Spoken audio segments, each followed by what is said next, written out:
welcome to Off the Cuff Conversations. I took a bit of hiatus over summer, just to kind of, think about my approach and whether, there's a new spot. So today I'm excited to bounce back. We are shooting from Uberflix Studios in downtown Ottawa. Got a new format today as well, and we're changing up the guest list as well. So today we will be talking with Eleonore Eaves of Eaves Coaching. So principal and founder, thank you for joining me this morning. Thank you so much for having me. So you've got a lot of experience, Eleonore, 15 years in the non-for-profit, corporate, government sector as well. So today we'll dive in a conversation about business, coaching, lifestyle, and of course, fashion and style. Can't wait. Great. So do you want to tell us more about yourself? The one thing I actually really suck at doing. Yes, sure. So it's close to 20 years now in doing all of that fun stuff. And I transitioned into executive coaching because I love working with leaders on their development, on their implementation of strategies, and even on the creation of strategies, right? It's fun watching that process, and it's that much more mentally invigorating to ensure that they're getting to where they want to be. Great. What prompted that transition? Great question. I think like all things, just life. A lot of us after COVID kind of realized or started to do a bit of a reassessment into why am I doing what I'm doing in life? And as a lover of history, I think also too really taking a lot of history into personal account and realizing I'm more fortunate than most people all across history. If I don't seize this opportunity and do what it is that I love full time, that is the ultimate failure in life for me. Beautiful. Are you loving where you are right now? Oh my God, yeah. I am very, very fortunate. I love every second of what I do. I could not imagine doing anything else. Beautiful. And I know that you travel a lot as well. I So do. we're going to touch on that.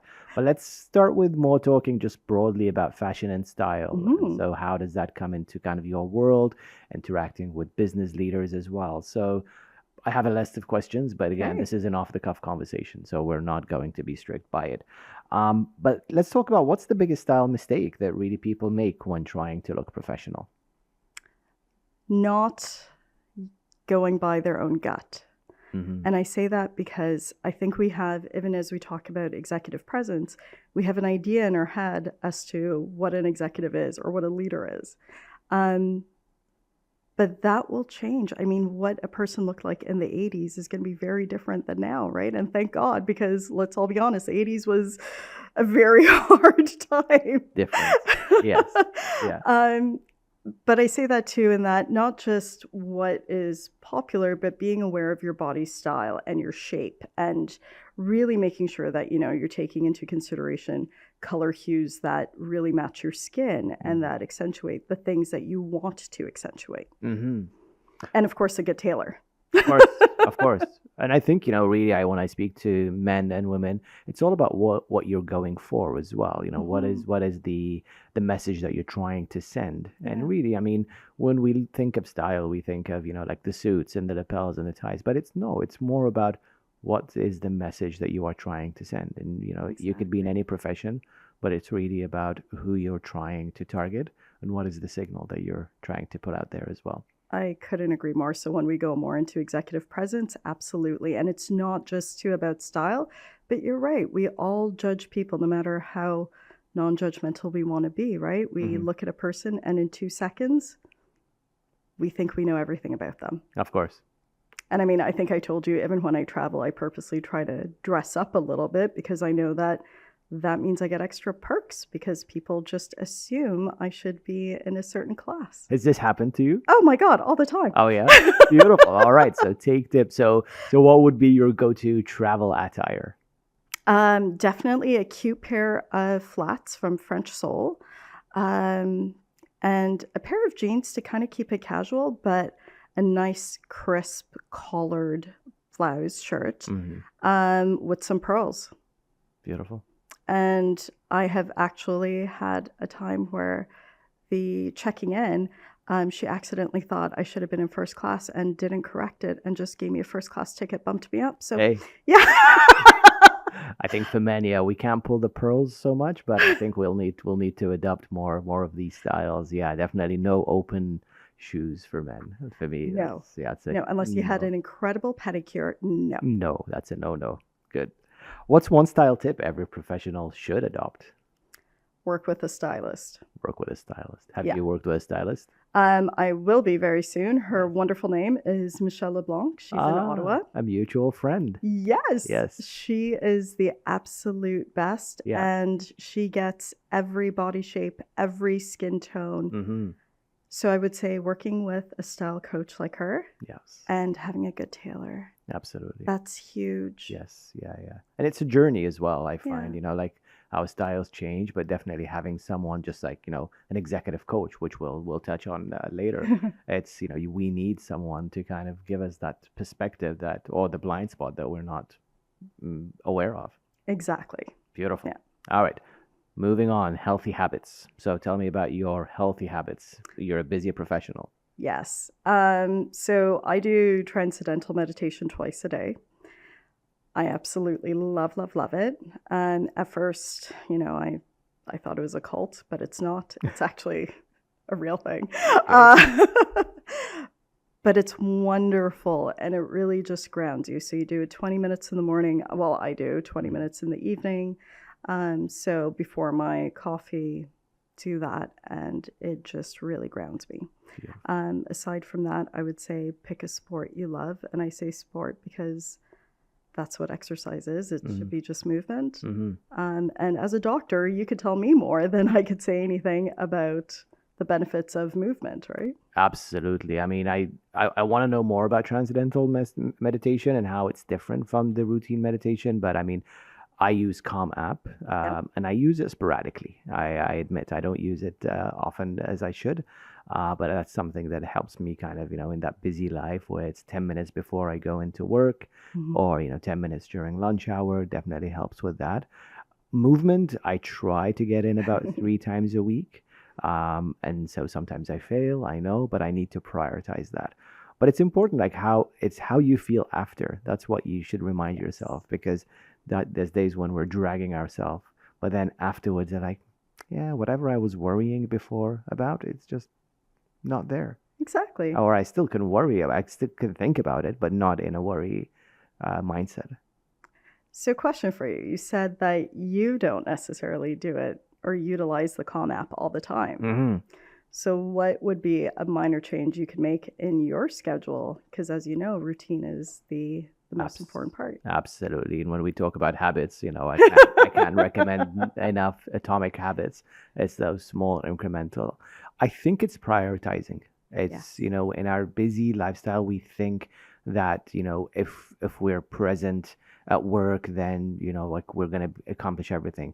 But if we just take that 5 to 10 minutes before getting into that busy day morning, or just that 10 minutes before going into that busy afternoon, it helps you actually excel more. And I've noticed that. Yeah. I always remind myself it's three things. It's being cool, calm, and collected. And I find when I do that, even my walking and the way I kind of handle myself in every day, things just go smoother. And when I'm trying to get everything done at the same time, you're just spinning your wheels. I couldn't agree more. Yeah. Yeah. So I think it's the reminders. I think it's just, I know there's days when you're just not present, but when you are, it's just you're more there. You get actually more done. Absolutely. Yeah. Yeah. And I mean, I'm very fortunate in that I'm self-employed. But one thing I've really found that really helps is I try not to book anything on a Wednesday. Okay. It's the middle of the week, so even if I don't get back to an email right away on a Wednesday, people aren't as antsy because I'll get to it on Thursday. That's not a problem. Yeah. But I find that just having that one day during the middle of the week, because weekends are busy, as we all know. That's never just you time. And having that one day during the middle of the week when everyone's already at work, it's just a day for me. Absolutely. game changer for me. Yes, and I try to do that. My Wednesdays are Oh the yeah. same thing, but then I end up booking podcasts or talks or business meetings. And I mean, it's good. It fills my cup. Yeah. But there's days when I just feel like, no, I just don't want to do anything. Yeah. Yeah, absolutely. All right. Moving on to business and leadership. Okay. So when we talk about advice, we've gone through kind of, we were starters and now mid-career.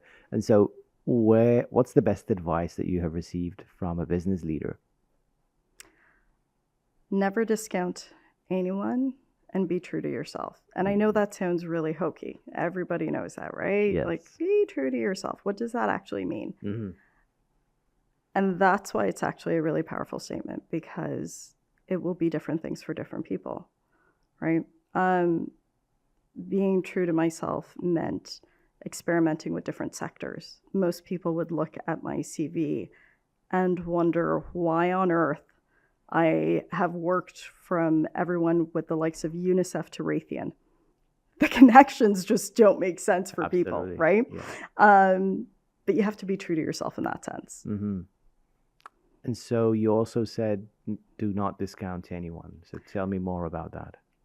Yes. I think a lot of times people think that their networks and people they need to work with Mm-hmm.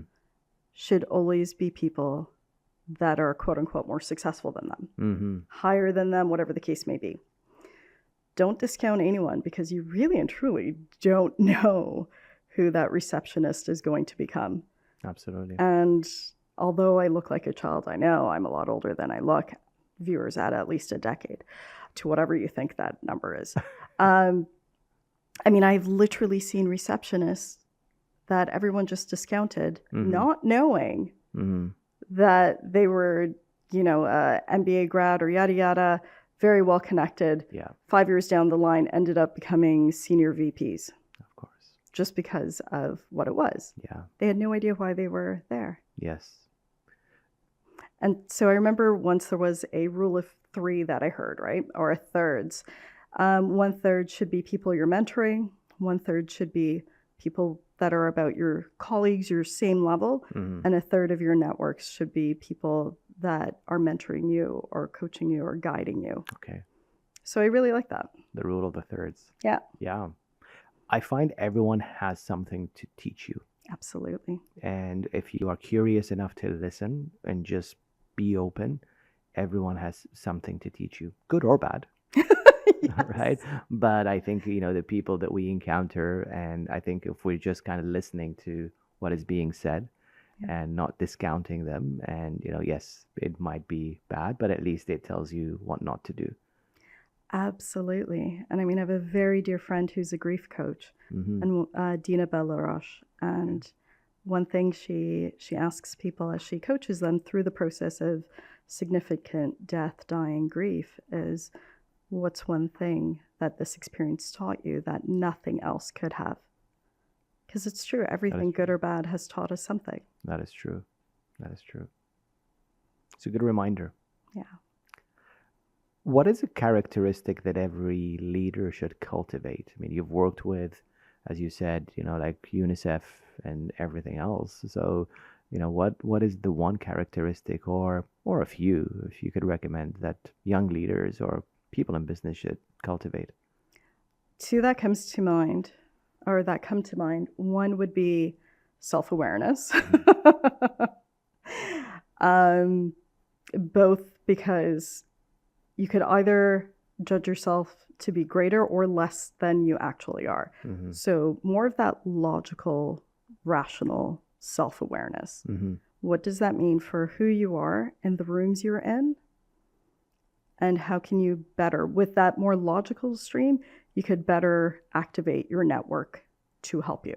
Mm-hmm. And one thing I really talk about with my clients is that impactful self-promotion, right? And I mean, we've heard this from so many different places where you just talking about yourself is not going to get you anywhere. Or you just doing all of that kind of hard work is also too not realistic. And for leaders, in order for them to truly get the buy-in from everybody else, other people have to say, yeah, do you know what? Anmar is awesome. Mm-hmm. Not just Anmar saying that all the time. Mm-hmm. but that does require a level of self-awareness. And the other is empathy, authentic empathy, right? Not just that I think I have to fake it because this is in right now to be vulnerable, empathetic, authentic, but actually working to become that person so it is real. Yeah, Because we're all humans and we all want that human connection. of course. And you're going to know when someone's faking it. Self-awareness, being authentic and true to yourself. I mean, yes, these are things that we often hear, but again, things we don't apply. Imposter syndrome, can we touch on that? Of course. Yes, I mean, this is a term that I probably recently started to hear and read about, and I think we've all experienced and still experience imposter syndrome. Absolutely. And so, how do you kind of, between being impactful self-awareness, being true to yourself, and managing that imposter syndrome, which I think every one of us has, but not aware of? I would say being more realistic in terms of, is it really imposter syndrome or is it something else? Okay. Because I think sometimes we over-label things because we've discovered what that word meant. And now we're going to start labeling anything similar to it as that. So in order to truly tackle it, I would say, is it really imposter syndrome? If you've never done something and you're nervous, that's not imposter syndrome. That's a rational nervousness of not ever having done something. Now, if you've been doing your job forever and you're great at it, and you still feel like you're a failure, that is more imposter syndrome, right? And the reason I say it's really clear to distinguish it, as I'm sure you would with as a doctor, is because now you need to actually identify what the root cause is to be able to sufficiently fix it. Interesting. So what I hear is it possible that we are using imposter syndrome as kind of a blanket for... Yes. Okay, all right. And I see that in medicine and in practice as well, where I think people are, like we need that label because it gives us kind of an excuse. Well, I have this, then therefore, I don't need to address it. But I think, hearing you talk about imposter syndrome, it gives us a different perspective. Yeah.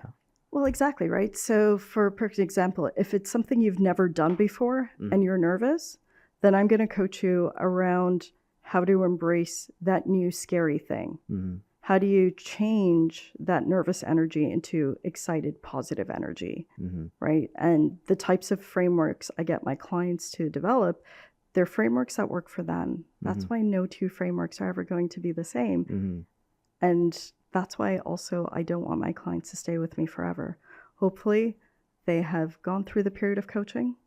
We fix the problem. They have their own framework. They now have a systematic way of addressing similar problems using their internal framework, and they don't need me again. That's success. Beautiful.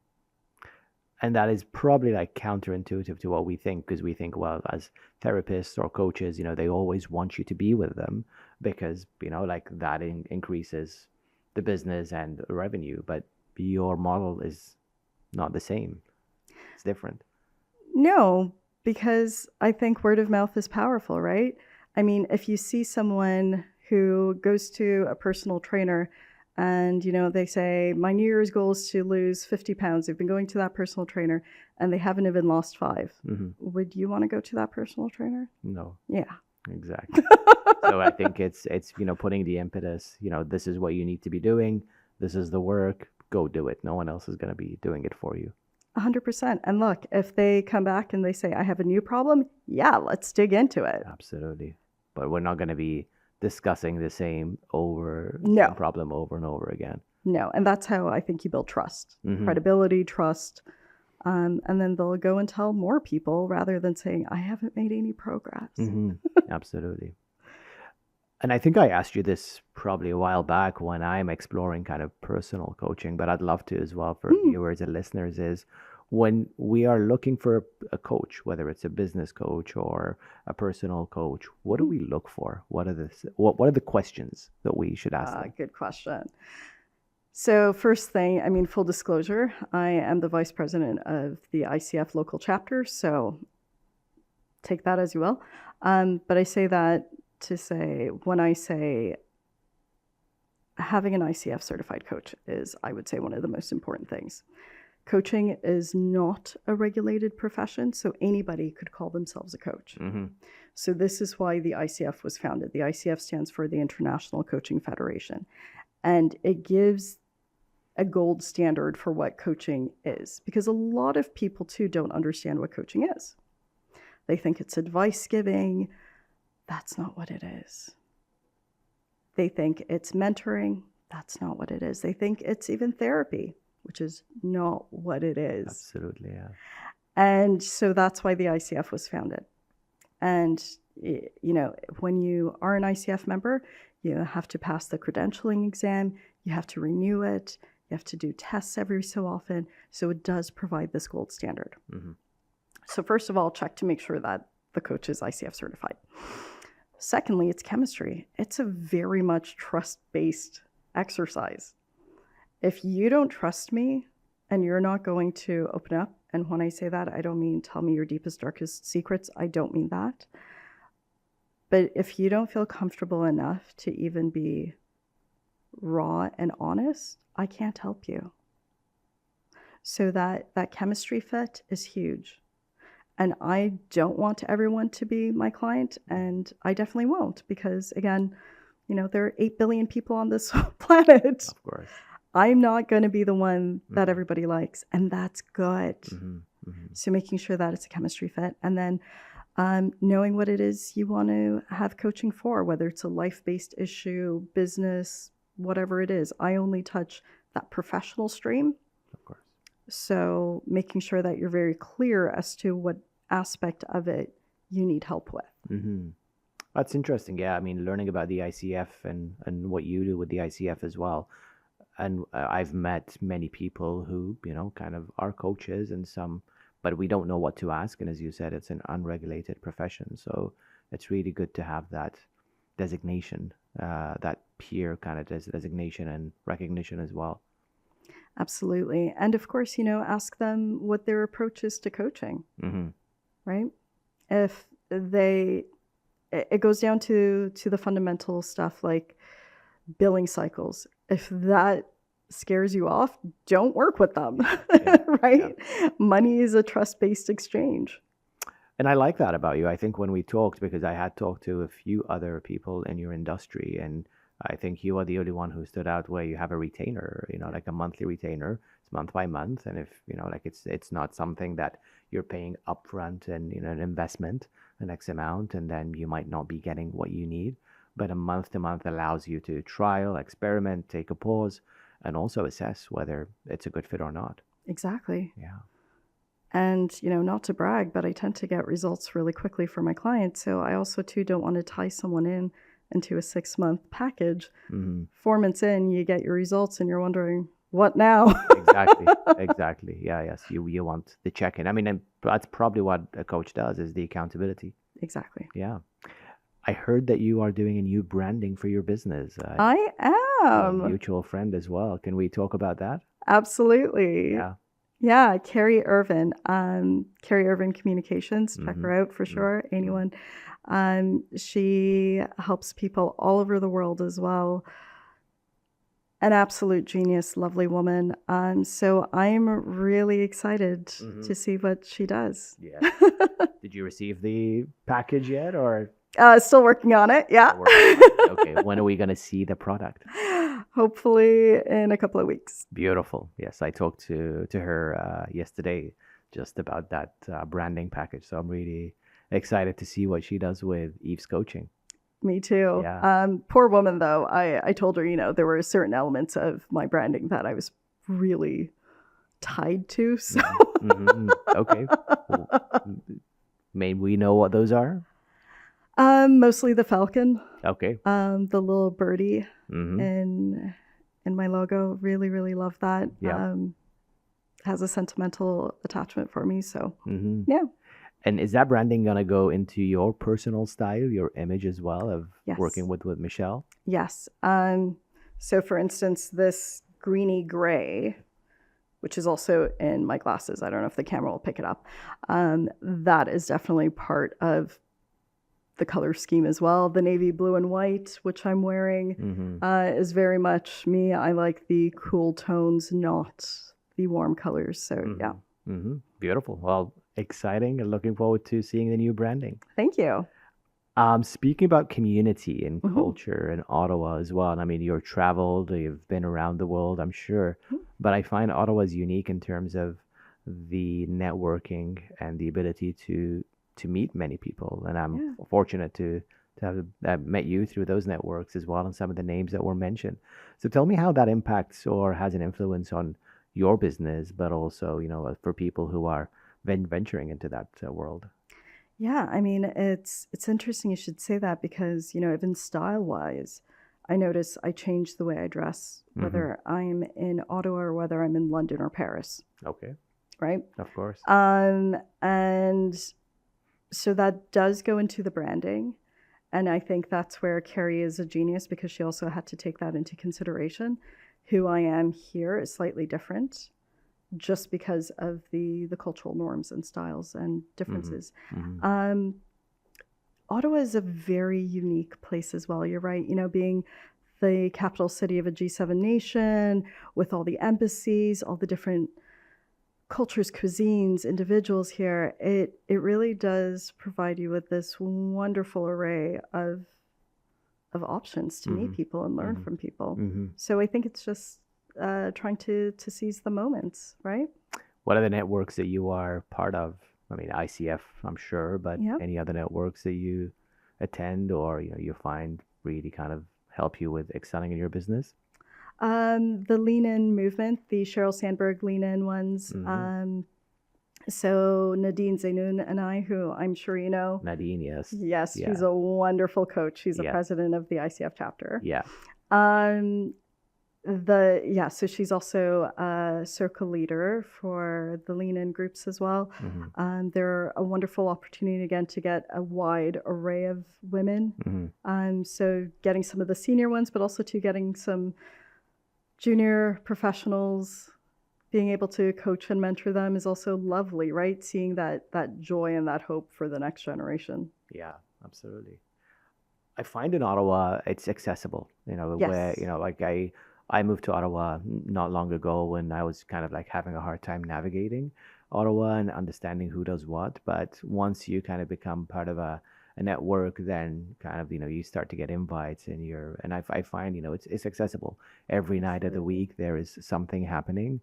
Philanthropy, I find, is very big in Ottawa, and Yeah. I'm really grateful for that as well. So, I've been involved and engaged with some of the organizations, but some of the great people like you I've met through the events network. So I think really helps in business and social, just being part of where we are, where we live. Absolutely. And it's interesting you should say that because there are a lot of those, right? Whether it be the rendezvous events, the beyond networking. Hmm. Um, and we usually joke that I have one very dear friend. She's like a sister to me, Lydia Di Francesco. Mutual friend as well. Right? How we did not meet earlier, I have no idea. Uh, Yeah. and we usually joke that she's the Kevin Bacon of Ottawa. Everyone is just 1 degree separated from Lydia, So true. right? And if you don't know her, she's an incredible wellness uh, coach and facilitator, and you must book her immediately. And has great style. Oh my God. That Italian style. Right? Yeah, Yes. actually, this ring is from her. So, Okay. Yes. I mean, I'm grateful for the people that I have met, and we've mentioned a few mutual friends here, and it really, for me, it helps me establish roots in mhm. Ottawa as someone who is new to Ottawa and fairly new to Canada as well. I found that like once you get to know people, you start to feel like this is home, and Yeah, that's the feeling that I have got because after the pandemic, I was just kind of okay, where do I go? I need to get out. I need to meet people. So I'm grateful for that. love it. What's next for Eve's coaching and Eleanor? Oh, good question. Well, stay tuned more for that. But I would say it's venturing more into the team performance, individual performance space. Um, I'm working on a concept I am calling corporate grief, which looks at it's not a psychosocial or therapeutic modality, but looking at ways to improve performance for individuals and teams and leadership teams in particular after significant change. So it's more of a evolution of change management, but really dissecting and getting at the heart of the issues. And aside from that, lots more coaching and lots more working with clients all over the world. Recently returned from the UK, did a wonderful workshop series. I was fortunate enough to work with the National Trust out there. And it was incredible, right? It wasn't just clotted cream and tea. It was a lot of hard work. And it was definitely very rewarding. It's beautiful that you have Ottawa as an anchor, as a home base as well. Yeah. You know, we're fortunate to have people like you who call Ottawa home, Thank you. but also have the, kind of that network and reach outside, because you definitely bring in different perspectives Thank you. and the experiences you have as well. You know, you can definitely bring them to Ottawa. Thank you. And I mean, that's what I'm also hoping to do with the podcast that I will be launching very soon. Yes. With my good friend Erin Patchell of the Positivist Group. Because a lot of people usually ask us, which books to read. And so we are doing a segment where the first half of it is a review of books on topical issues with leadership, such as the US election, executive presence, AI and one's networks, power players, women in entrepreneurship. And then the second half is how we would coach around that. And we bring in guest speakers from all over the world as well. And that's really what I want to continue doing and bringing into Ottawa, is a little bit more of that connection with the rest of the world, which we already do. So let's really make it front and center. It's beautiful. I think Ottawa is humble. And so we have all of that. It's just we don't brag about it here. And I'm speaking I'm speaking as an Ottawan. Yeah, but I think it's just Ottawa has a lot of that. As you said, the embassies and the diplomatic corps, but we're humble about it. Yeah. But that also goes for the networking, right? Which is why, if anyone is moving to Ottawa, connect with Lydia DiFrancesco, because at the end of the day, I mean, I joke about it. But you're right. A lot of these different things that are happening, we don't yell about them from the rooftops. So people don't know until you get invited to one. Yes. And then you realize, oh my God, there are so many other things happening. And how did I not know this? Yeah. Right? Absolutely. Yeah, I think there's a few names that I remember when I was looking at kind of like the events in Ottawa. There's a few names I'm like, okay, I need to meet this person. I need to meet this person, because not that I see them everywhere, but I see them engaged in events, in philanthropy, and fundraising, in the events, the social scene as well. So the Ottawa Business Journal is one of them. Like, okay, these are a few names that I'm going to make an effort next time I go to an event. Right. I will go and introduce myself. And even the summertime garden parties and things where people don't realize those are things that happen here, right? I didn't know about those. Oh, yes. Who does those? All right, we'll need a list of all those summertime garden parties. All the embassies. All the embassies. Okay, yeah. I'm still networking with the embassy. So maybe if you have an in, I'll appreciate that. Yeah, I'd love to make it in that scene. What are you reading right now?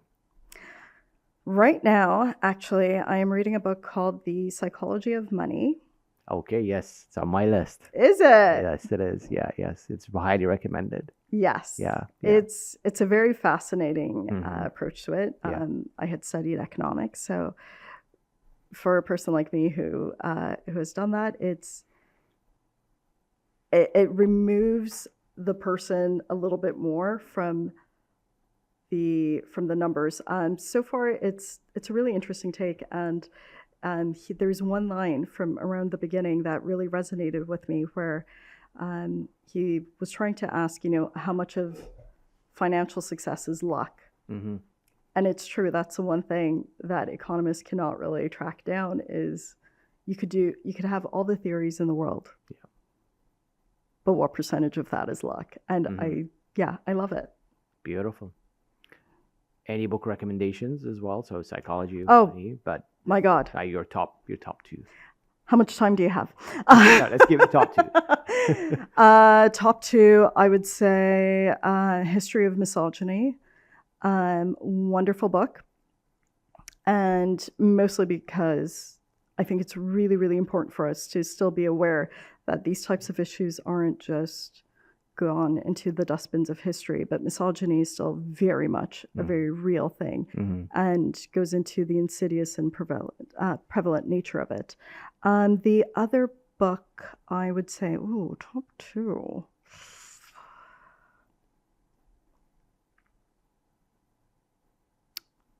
Oh my God. I see some inspiration in the background here. I know, but there's so many. I can't just narrow it down to, I mean, it depends on what sector and what you want to cover. And yeah, you're going to have to come back to me on that. I could see the name of the book. It's Seven Wonders of the Ancient World by Dr. Bethany. For some reason, I'm drawing a blank on her surname. Wonderful book. Okay, that is it. Before we end, I'm going to give you an opportunity to ask me a few questions if you like. Absolutely. This is a conversation, and so it's a conversation. It's a chat. Yeah. I think every one of us has something to share and a story as well. So if you want to take a few minutes to ask a few questions, we have time. I would love that. So talk to me about your style, because obviously for a lot of us, we understand the interconnection between mental health and hygiene and style, right?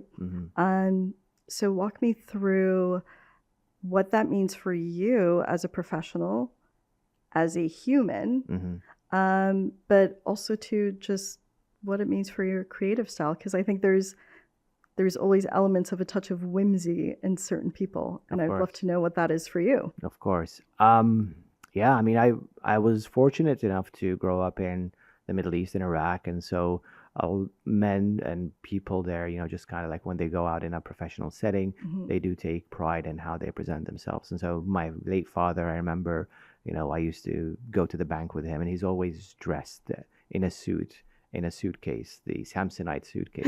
That was his signature. And in the 70s and 80s, that was the thing you have. Yeah. And so it really speaks to who you are, but also who you want to be seen. And that's unfortunate, but we are judged by how we present ourselves. Absolutely. And so growing up, I really didn't have the means to be able to explore that. I'm fortunate now that I do have the means at the time, and I'm fortunate enough to work with people who also kind of focused on that. So when I first came to Canada in 2006, 2007, I worked with two great leaders in healthcare, Dr. Stanley Brown and another French person as well. He's working globally, and they focused on really on how you present. So Jeremy Viard, I remembered his name now. I forgot his name. And so they focused on how you present themselves and how we as team members present that. So I remember kind of going into that journey. Bought my first GQ magazine and just kind of looking at, they always had that kind of before and after projects. And so it was interesting to look at, okay, that's the before, that's an after. I was in that before sector and just started to dabble and explore. But back to your point, having a tailor or having someone who's able to make things fit for you is very important. And so now I just, it's my daily creative practice. I'm not artistic by any means. I don't play a musical instrument. I wish I do, but this is my daily creative way. I kind of like, there's a shirt and there's a tie and there's a pocket square, and how do you align everything? Or just thinking about, okay, I'm going to an event. What am I going to dress up? And, like what is that going to say about who I am? I think a lot of men suffer from that now. They are intimidated by going to a tailor shop or going to a suit and having a suit made to measure. But I think it's a fun process, and absolutely, part of it is really, I find it connects me with men. It's a form of communication and building a community. And like I'll mention Rami from Third Son Tailors in Ottawa. I mean, you go there and I could have a chat with him for 2 hours. He's got a background and experience about fabrics and cloth and the origins and what suits you. And so encourage every man to explore that, and especially when you are in business, because it's fun. It's fun, right? Yeah, Yeah, exactly. yeah. And I love that how you broke it down into it doesn't have to be intimidating. Hmm. And I see that too, especially for a lot of women. Yeah. It doesn't have to be intimidating. And I think it goes back to even just, some of those quintessential styles that are very iconic Hmm. and that are always in style to a certain degree, right? Um, what would be that kind of quintessential look for you? For me, it's the navy well cut suit. Even Right. though today I'm wearing green, this is my first time venturing into that color. Okay. But I have many navy suits and shades of navy as well. And Yeah. it's just that because it's easy, it's Hmm. approachable. You can mix and match. You can go dressed with it for a meeting, but you can dress it down as well for the evening. Yeah. And it's just very versatile as opposed to other colors where you're just limited by it. So start with that navy blue suit and go from there. But I mean, yes, there's many style influencers who talk about that, but really not a lot of men take the time to really explore that. Another one, and I was speaking with Michelle this morning. Actually, I send her pictures of, okay, what do you think of that style? So this morning, and I think a lot of men make the mistake of just going off the rack, buying something that they think it fits, but it really Yeah. does not fit their body. And like when we look at the lapel, we look at the shoulders, we look at everything, and like, yeah, you Yeah. might have a good physique, but that suit does not really suit you. Yeah. Yeah, Absolutely. yeah. Absolutely. And help me understand a little bit more about how you view that interconnection between mental health and men's fashion.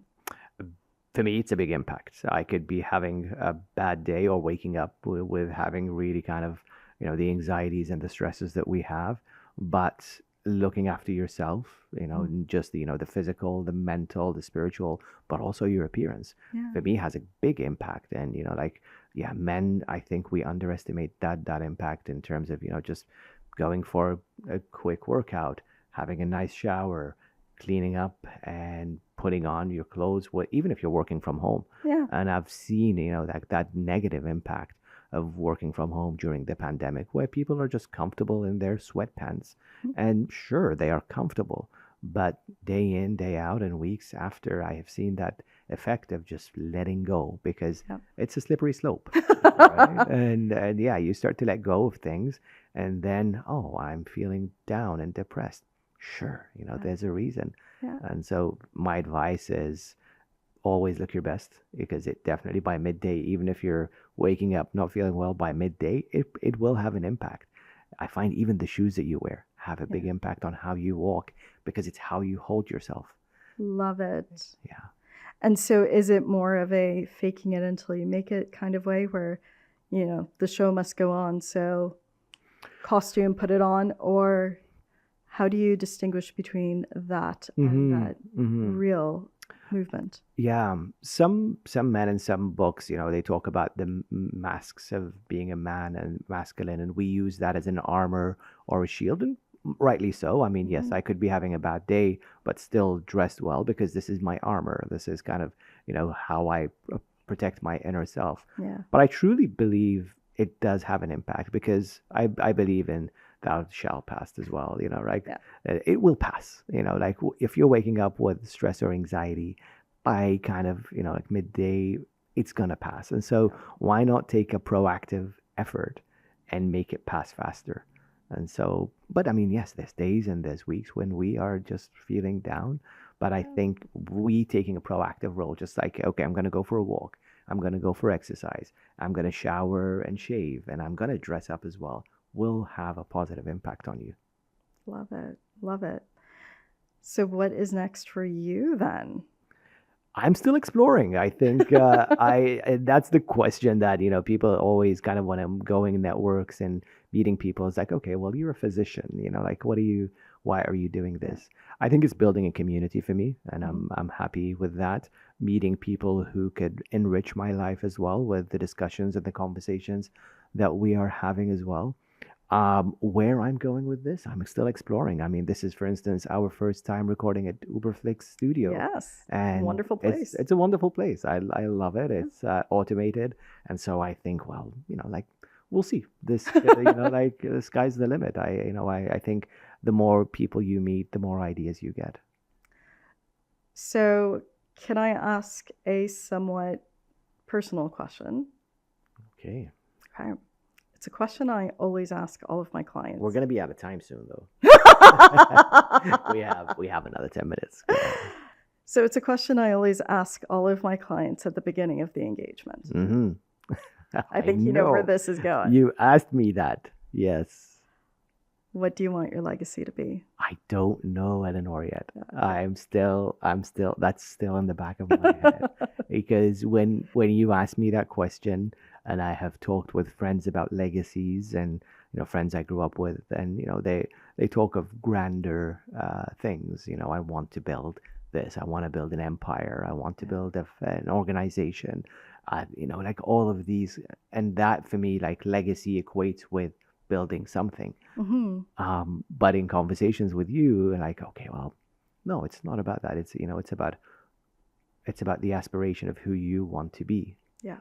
And yeah, I'm exploring that. I mean, we talked a while back about people with influence, and Barack Obama always stands out for me as a person that I aspire to kind of have an influence like him, the Yeah. charisma, the ability to navigate different scenes. But going back to your question, I don't know yet.